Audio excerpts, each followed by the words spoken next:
past experience and skills have you acquired that qualifies you to become mayor?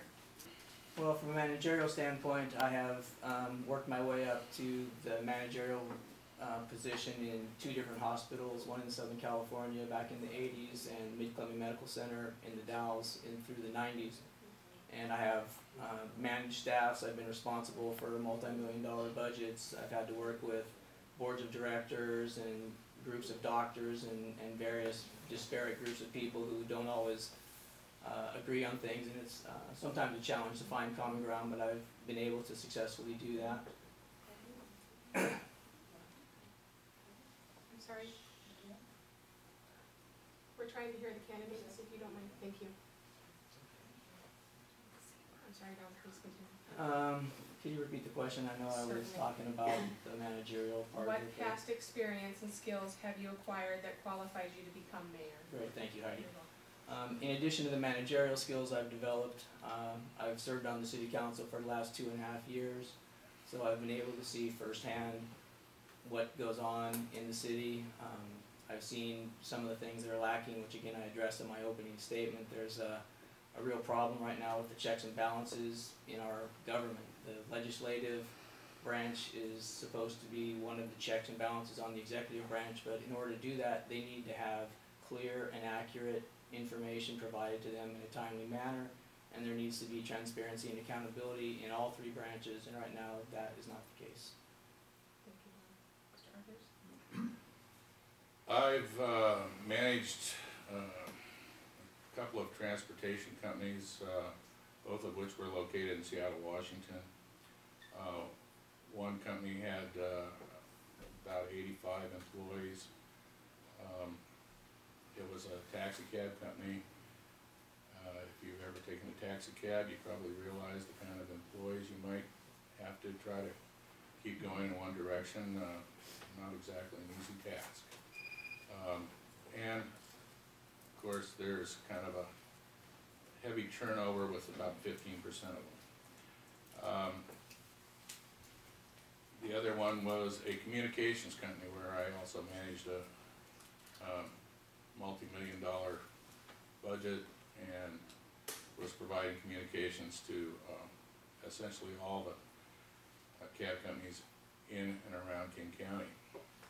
Currently that system is being used, and the way I broke up the city by the King County, City of Seattle Police Department, and the City of Bellevue, etc. What are your goals for the city? Well, as I said in my opening statement, the major one is to replace the wastewater treatment plant. This has been something that's been forthcoming. We were gifted the current wastewater treatment plant back when the city was moved by the Army Corps of Engineers. That was a real nice gift, by the way. They're not cheap. Unfortunately, about 2.5 years ago, we missed an opportunity to gain funding because we didn't complete some paperwork on time, and it would have cost us about $1.5 million at that time. Now it's up to $2.5 million.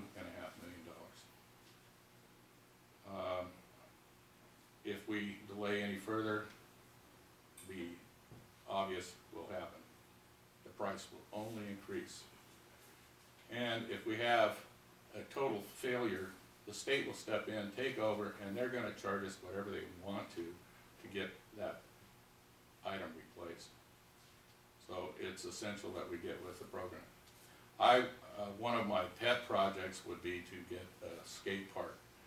I don't know how many people go by the basketball courts out here all the time, but I do on my way to get mail. And they're constantly being used by the kids for skating.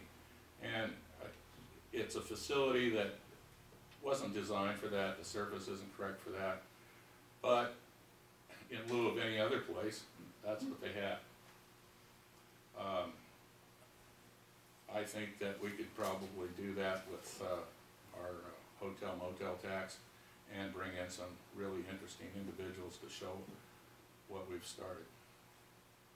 Also keeping our employees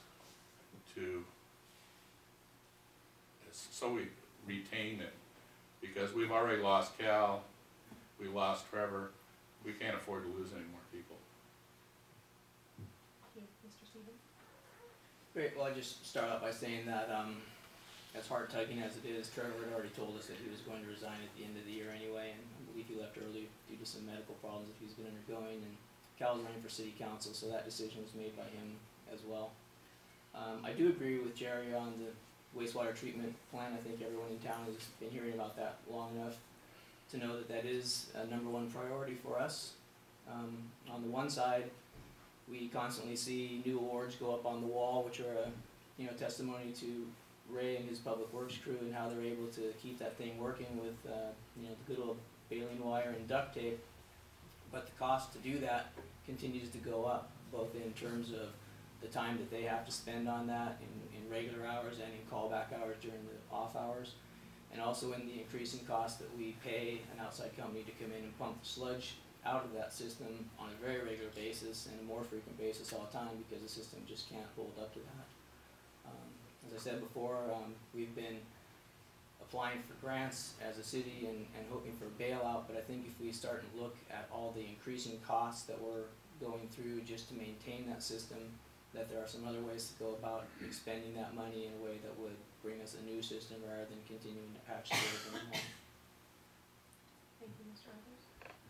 Yeah, patching the old one truly isn't an option. I have spent literally days with Ray Hayes and his crew, and some of the things that they've had to go through over there, literally using a pitchfork that's on about a 40-foot bar to clean out that tank, and hanging over the edge, and then putting it in a garbage can. What those people go through is rather amazing to me.